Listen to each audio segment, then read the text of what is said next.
Sawadee Hi guys, nice to be here in Changsha. So today I'm going to give you a brief introduction to what we do at Smart City office in Thailand. And I want to start with a confession.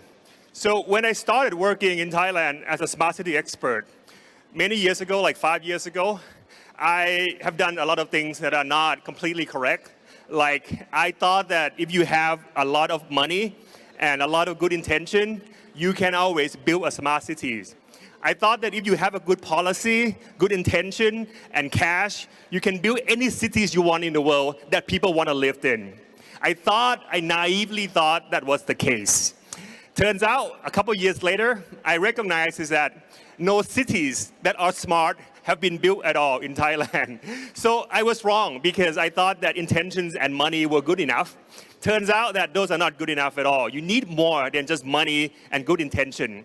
So the title of my talk today is Co-creating Citizen-Centric Smart Cities.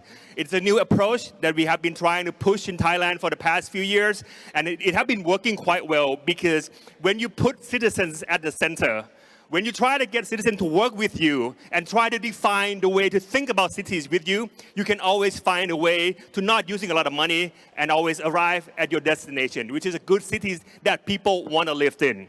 So before that, let me give you a tour of some case studies around the world that I mentioned, the ones that are using a lot of money, have a lot of good intention, but are not really successful. Now let's look at them and see why that's the case. So for instance, you have a city that focus too much on technology. So what happened is that the technology being put in the city, like 5G, like smart poles, they are there, but nobody want to use them. Nobody know how to use them. Nobody have the capacity to use them. So you ended up having just flashy infrastructure that is not useful at all. In this case, as you all learn from economics, when you build something that are not useful, you are also losing your opportunity cost as well as a result. So when you focus too much on technology and not on the demand, on the people who needed them, you always get the result like this. Or in some cases, which many of you might be familiar with, when you are focusing too much on the supply side economy, you happen to have lots of money and you want to build a city because you have so much cash to build something new. But you forgot that city is not just about building the physical space. City is always about people, always about where people want to belong, want to live in, want to live, learn, work, and play. You ended up building things that are not meeting the demand of the citizens. So in this case, you got a ghost town. So I thought this might be a good example that you might get some ideas already that why that I mentioned at the beginning that intention and money are not good enough, are not enough actually. Or in some cases, you get a place that's very high tech, like in this case, but people don't want to move in because it's too high tech. There are cameras everywhere, and everywhere you go, you always have to register yourself within the system so that they recognize you. So the digital means, in this case, has become something in between people and convenience, rather than taking people to the convenience. So in the case like this, you get a city that is livable, but not totally livable because nobody want to live there for a long time. And when you build a city that nobody want to live for a long time, you ended up with infrastructure that are not very useful for the longevity of the city as a whole. Or in some cases like this, you have a very good ideas about how to bridge the gap between the last mile and the normal miles for you to travel from work to home and home to work. But then you don't have a good business model. And in Singapore, as you know, it's quite hot. And most people in Singapore are wearing a suit and ties to work like what I'm wearing right now. Nobody want to get on their bikes to bike to the subway stations. The idea is great, the intention is amazing, the proposal is second to none, but the implementation forgets that the operating system, the operating business model have to be there as well, otherwise it fails. Or you have a case like this in the US where homelessness is become an epidemic. In LA and in San Francisco, everywhere you go, you always see people on the streets. These are the real problems that make city unlivable.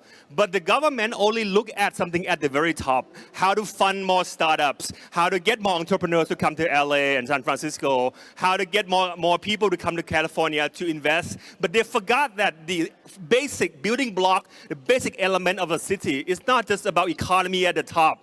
It's also what happened on the ground. Nobody want to live in a city where homeless is everywhere, right? So real problems are there and they are quite obvious, but when you don't fix them, when you put your focus too much on other things that are not really matter, you have a problem like this. Or the last case that I wanted to show here is a case whereby you have a trust issue. So the city of Toronto wanted to build a new city on the Bay Shore a few years back. And the project looks great until the citizens started to recognize that this project will be funded entirely by a company that was a subsidiary of Google. Again, we know Google, right? We use Google Maps, maybe not in China, but anywhere else in the world we use Google Maps and Google emails. What happened is that people started to question, why is it that a government asks a company that is a private company known for data breaching, known for lack of data security, known for getting data stolen, to build a city for them. People started to realize is that this might be a case whereby they might become guinea pigs of a new cities that the private sector is trying to build to test out their new ideas without caring for the well-being of the citizens. So at the end, it's the people who actually protested against the idea and not letting this project go through. So I hope this gives you a big overview of what I'm trying to say from the beginning, that even if you have good money, even if you have good intention, you might not get the result you want because you lack one ingredient. So before we go any further, let me summarize. So those 6 cases, I call the problems they have in common a well-intentioned parents problem. So metaphorically speaking, the cities are like parents, right? Cities have the ability to invest in infrastructure, to give software and hardware to the citizens. And the citizens are like baby in this picture. They are the receiving end of the benefits and components that cities are giving them. But as you see in this picture, the parents are looking from above. So the parents really like what they see. They see this rotating mobile and they're enjoying it because they are feeling that they are giving the right thing to the baby. But the baby is looking up. They're not looking from the same perspectives. So what you see is the very, very differences of perspective between what the parents are getting and what the babies are getting. So when it comes to a case like this, of course, you're always going to get the 6 cases that I mentioned to you. What the parents are thinking, well-intentioned, good funding, but the baby isn't looking at it from the same perspective. So what would you do in this case? I, personally, if I'm the parents here, I would try to sleep on the bed first, and I would try to see it from the baby perspective. Is it true that what I was trying to give to the baby is the same value as the baby is getting? If it's yes, then we keep doing it. If it's no, we take it back. If it's really no, we scale it down. And that is the process we wanted to make in order to make our cities not just a mannerism that is all about doing things big and fail big as a result. So I want to give you 3 principles of smart cities that we are using in Thailand. The first one is the most important one, which is the idea that smart city is always citizen-centric. What I mean by this is that smart city is not techno-focused. Smart city is not about flashy technology, newest cutting-edge technology, or the most expensive way of burning your money because you realize that you want something that look new. Smart city is always about the people. What is it that the demands are for? What is it that you can build a supply to satisfy the demand, and you go from there. You always get it right when you go from the demand rather than the supply. So I like these pictures a lot because it shows you that when you think about the cities, you want the machines, you want the computers, you want the power of digital economy to work in the background. Like in this picture, all the computers, all the robots are at the far bottom right corner. They are the one working on our behalf. They make the city safer. They bring down the number of people who will go to hospitals. They actually make the accidents a thing of the past on behalf of the people. You don't have to see drones flying the sky. You don't have to see robots walk the street. You don't have to see smart recycle bins everywhere, as long as technology works in the background on your behalf. And I like these pictures a lot because it shows just that. So I have one city that I wanted to show you. This is Aspern, which is a small city in the outskirts of Vienna. Every time there's a ranking, Aspern is always one of the top cities in the rank. And the reason for it, as you see in this picture, is not about how Aspern is able to project its technological prowess. Right? It's really about how Aspern is able to project happiness. So in this picture, the two not baby now, right? The two kids are having a good time in the green space, not because the cities have lots of robots and drones, but because the traffic lights that are connected to the IoT cloud-based systems are enabling their parents to drive them home 1 hour faster. And when you have 1 hour more in your day, then you can use that 1 hour to play in the green field, to have a good time without having to feel bored when you are stuck in a car with your parents, congested on the congested streets. So this is what I'm talking about here. Right? Technology works in the background. In this case, works from a traffic light perspective in order to get people to get home faster so that they have more free time and they have better mental health. And if you look around, you realize is that the pictures also projected the other components of good cities, which is about clean air quality. And that has to do with the fact that the city have a very good monitoring systems. So every time any construction sites or any area that have too much dust or pollution in the air, like particles, people will get informed that you shouldn't be going to that area for a while. Maybe 1 hour, maybe 1 day. So when people able to avoid the areas of pollution and particles, then they can have a better life. They can have a better health. And they measure the effectiveness of that monitoring system, not by number of sensors, but by number of people who could get admitted to the hospital because of cardiovascular diseases. How many fewer people that we can count. And that is the KPI for our smart cities. And that goes with the waste management, that goes with the smart environment component, that goes with the smart mobility component, and of course that goes with the smart healthcare component as well. The most cliche thing I'm going to be saying today is that the measurement of smart city should be a smiling face. And in this case, it's about my own face. I was there last year and for a week. In fact, I realized is that the city is actually quite nice. I walk around the city without my phones at all. And I was able to get access to all the services. I don't have to be a slave of my smartphone. I don't have to try to look for QR code to scan anything because everything in the city work on my behalf, work for me, work with me, and work to make my life much more convenient and livable. So in Thailand, Bangkok, for instance, what we're trying to do is to not trying to be the well-intentioned parents' problems. So we don't go tell cities like Bangkok or Khon Kaen or Chiang Mai or Phuket what they should become or what they should build. Instead, we started out with creating the awareness that they should become smart cities because smart city is such a good idea. It will incubate your ability to earn more in terms of investment. It will bring talents back to your cities. It will make the number of accidents goes down so your city become more livable and safe. These are the things that we try to propagate and advertise to our partner cities in order for them to become better at what they do. So when they are when they agree with the concept, then we help incubate their proposals. We make their proposals better by incubating their knowledge, by helping them match with the right technological partners, by giving them the kinds of capacity building programs that matches their demand. It's always about understand the demand because without which you cannot create supply to work with the needs of the citizens or your customers in this case. So once the proposal and the programs are much more incubated, we pass it on to the far right-hand side, which is the Smart City Steering Committee of Thailand, under which there are all the ministry under. We are helping the ministries to come up with strategies to make the proposal much more viable and much more meaningful. Principle number 2, it's about people-public-private partnerships. We all heard of public-private partnership, which is the idea that when the public and private work together with the skin in the game, they are able to do less but gain more. They are able to incubate more projects that are much more benefiting commercially and, of course, economically. So what we're trying to do is to add one more P to the public-private partnership, which is the people, the P.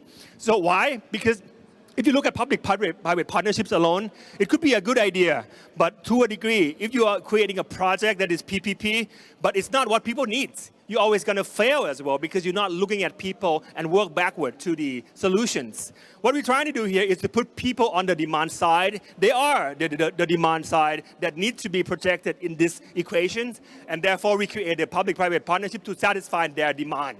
With the people, with the demand side, with the public-private partnership working together to supply the solutions, we can also exponentialize the process quite a lot. So in this graph, you see that if you actually make the public sector works alone, public sector use a lot of time and the progress will be quite small.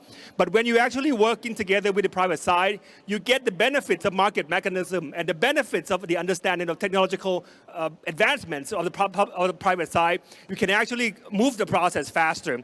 But when you put people first, demands come first, you understand the innovations, needs, demands, then you can actually exponentialize the process altogether so that you can go faster as a result. So in one project that we just did, we wanted to make sure that we can bring down number of plastic waste in the cities. But we don't have enough money for a new power plant. We don't have a new money for waste management plan. We don't have a lot of money for water fountains, because if we can install water fountains in the cities, we might be able to bring down number of plastic bottles being used. So what we did actually was to create a small little app with the private sector. And the apps allows you to find businesses in the cities who are willing to give you clean water for free. And we partner with the private sector because we believe that private sector can also get free advertisement from the apps. So if you are a businesses or restaurant in the cities, you can put yourself in the app in order to be part of our Refill City map. People can come to you and get free water, and you get free advertisement of your business on our system. And now our system have about 60,000 people. So every day that people use this map, they get 60,000 free advertisement per day. So the private sector, even though they give water for free, they also get their free advertisement as a result. And the people, all they have to do is easy, is to use the app to find places where they can get free water. They refill their water, they drink their water, they earn points as well, because the more they drink water from the fountain or from the businesses that give them water for free, they actually save some more carbon credits, and some more carbon footprint that would be created. And at the end, they repeat the process. So everybody wins. People get free water, the businesses get free advertisement and points, and at the end, the city have less garbage as a whole. This is a kind of process that we're trying to push, because we believe that once we do it again and again, more and more people will recognize is that when the public and private works together, we can do less but gain more. We can try to find a way to get at a sweet spot where commercializability and environmental viability meets in the middle. And last principle is about smart cities as a data-driven engine. So I want to take you back to my time when I was in the US a few years ago. I had a professor, my favorite professor actually, his name is Steven Pinker at Harvard. He told me once that if you want to make the world a better place, one thing you can do is to make people believe more in data. I didn't understand what he said back then, because to me, data doesn't make a world a better place, right? If I have more data, that doesn't mean I can be kinder. If I have more data, that doesn't mean I can stop the war, right? I think kindness might be the key to make the world a better place. But Steven Pinker, my professor, he said, no. Kindness is subjective. Something kind to you might not be kind to other. Something kind to other might be very cruel to you. But it's not subjective. What's always objective is data, but because data never lies. So for instance, if you have enough data economically, you will know that wars is not going to be as good as peace. If you have enough data, you know that private vehicles are not as good as people using public transportation. If you have more data, you're going to realize is that eating sugar is not going to be good for you, because it's going to make you fat and you might have diabetes. So the data actually make us make better decisions. And once we have better decisions, we are better people. And once we're better people, we can make the world a better place. That's his logic. And today, I still stick to that logic. So that's one case that I wanted to talk about. This is outside of Bangkok, in a city in the southern part of Thailand. It flooded every year. So we try to look at the problems, like why does the city flood every year? For the past 10 years, it flooded every year. So we look back in the record of the history of the cities. 10 years it flooded, but 20 years ago, it didn't flood. So what happened between 20 years ago and 10 years ago that makes city flooded and makes city no longer flooded? So we look and we realize is that the city flood because all the small waterways are clogging. And when the small waterways are clogged, the city lacks the natural water flow that allows the water to flow outside into the river. So we look at the reasons why the waterways are clogging. Well, it has to do with the fact that people throw a lot of stuff into waterways. People throw furniture in the waterways. People throw their trees in the waterways. So it clogs all the time. And the staff who actually unclog the waterways are receiving the problems by papers. right? So every time somebody said, hey, there's a waterway clogging, they send the paper to the city, and the paper got piles up. So after 3 months, the paper got looked at, and then the problem gets solved. But it takes 3 months, it takes 4 months, sometimes it takes a year, because the system is so slow, it's so untransparent, it's also not fair to the city as a whole. So what we did was to turn things around. Instead of using paper, we created a small little application, very simple. Anybody can take photographs and report the problems. So for instance, you can actually send the problems with the picture from your phone.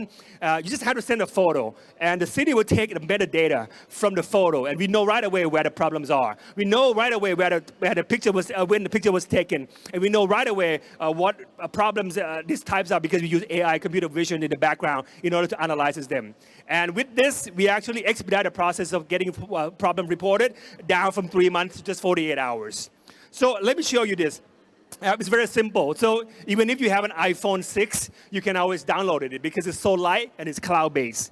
And whenever you report to the problems, we also use behavior economic and gamifications to get you to want to come back and look at your reports. So once you report and there's any progress, we'll give you the results that your problems have been solved or not. And most of the time, because we are able to prioritize it, things are getting solved very quickly, within 48 hours. So let me show you the magic here. People send problems to the cities, right? You get this picture? So these are geographical map of the city, and the pins on the pictures are the problem people sent. This doesn't mean much, but when we turn this into a digital heat map, you started to look at where the problems are more immense. You start to see where the problems are more serious. When you zoom in, you start to see the overlapping between the places where people send problems and the waterways that get clogged.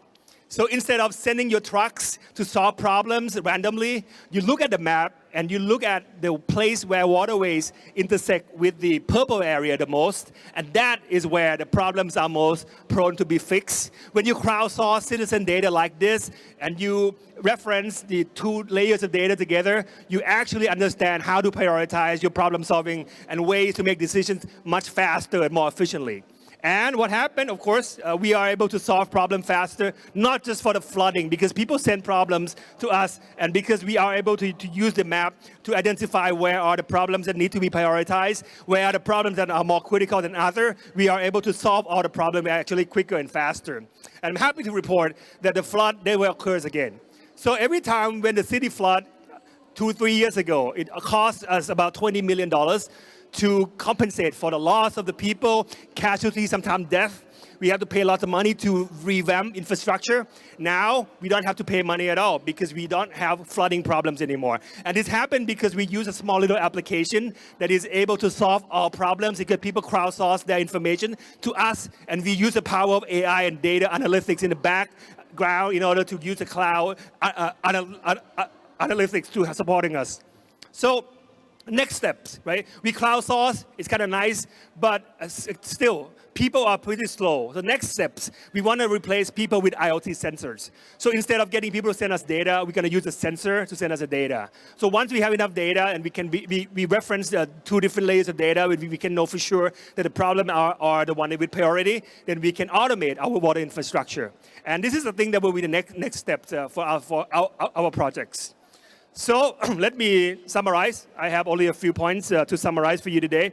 The first one is that when you think about smart cities or anything at all, when you want to use technology, use it purposefully. Use it because you think it is fulfilling the purpose of your citizens, of your customers, of your clients, right? You don't use this just because you think it's cool. We don't need a city with a lot of technology, an expensive one that nobody uses. We want city with just enough technology that are good for the people and are working on their behalf, because we don't have unlimited resources and we don't have unlimited time to test and trial and errors. The second point is about value. If I tell you that there are 2 boxes of tennis balls, one contains 3 balls and one contains 10 balls, you're probably going to go with the one that have 10 balls, right? Until you see this picture and you realize that, wait a minute, the one that have 10 balls, these balls are cut in half. That's why it can be put in one box. And you realize that it doesn't have any value at all. So you want to choose not the quantity, but quality. which one of these have more quality, that's what you wanted to use. So when we build an app that I showed you earlier, Refill City, or an app, Nakhon City, that prevent flooding, we didn't look at the cutting edgeness of the app. We didn't look at the modern technology of the app. We look at whether or not the app fulfilled the needs of the citizen, the value that it entails, and the ability for the app to be able to solve problems on behalf of the citizens. And last, we want you to think big, because thinking big always leads to you innovation and better ideas that you can progress with. But we want you to do big as well. We want you to think big and act small. Why? If you think big and act big on things you don't know about, then you're going to fail big as a result, right? Think big, do big, fail big, because when you're doing things you don't know results going to be like, you're always going to fail if you don't do it gradually. So think big, but act small. Take every step of your process as a prototype. If it's working, then scale it up. If it doesn't work, then scale it down. If it's not working at all, then rethink, go back to the drawing board. And that's the way you can actually come up with a big idea that have the potential. So I show this picture. This is a Cheonggyecheon river stream in South Korea. The idea was big, is to bring down the highways, rebuilding the whole thing from scratch, and rebuilding the national waterway inside the biggest city of Korea. And they had a big idea, but they didn't just do it overnight. It took them almost 10 years to plan. It took them 700,000 people to work together seamlessly. It took lots of people with the ideas, with the expertise, with the specialities, and of course with the tools and devices to make this happen. So think big, act small, but the key here is about consistency. Because once you have it, you can do a lot with it. So I want to leave you with one last word here. So ideas of people first. It's not people first because we love people. Of course we love people, right? The idea of people first is because when you start with the people and you work backward to the solutions, you always get a product or solutions that work for the people. But most of the time, we start with the solutions. We have good ideas for a solution for technologies, and we try to work forward towards the people, right? That's why we have so many useless apps and useless solutions today, because we try to work forward from ideas of solutions back to the people. We try to force the idea onto the people, and of course, sometimes they don't want it, and that's why you have a lot of failed smart cities and failed solutions in the world today. But if you start with the people, you think about what they need because you understand the qualities of their problems, then you can start to think about how you can actually come up with the solutions that use appropriate technology. It doesn't have to be the most expensive one, that fits the demand of the citizens, and then you can find out the solution to work for them. So I'll leave you with this slide, people first, because we believe that people are very smart and they can be smarter when they are purposeful. People first, because we believe that people love to collaborate. When we work together, we can do less, and we get a lot more benefits when we actually putting all our resources together and try to find a way that works for everybody. And people first, because we believe that people love data. We all love data, right? We all love gossiping. We all love to hear information from news, especially tabloids. That means we actually love data. But if we can give people the right kind of data, the one that they can make good decisions with, they can use the data to enhance their livelihood, and they can make their cities better, and we can make the world a better place together. So I'll leave you with this. Thank you for your attention. ขอบคุณครับ Thank you.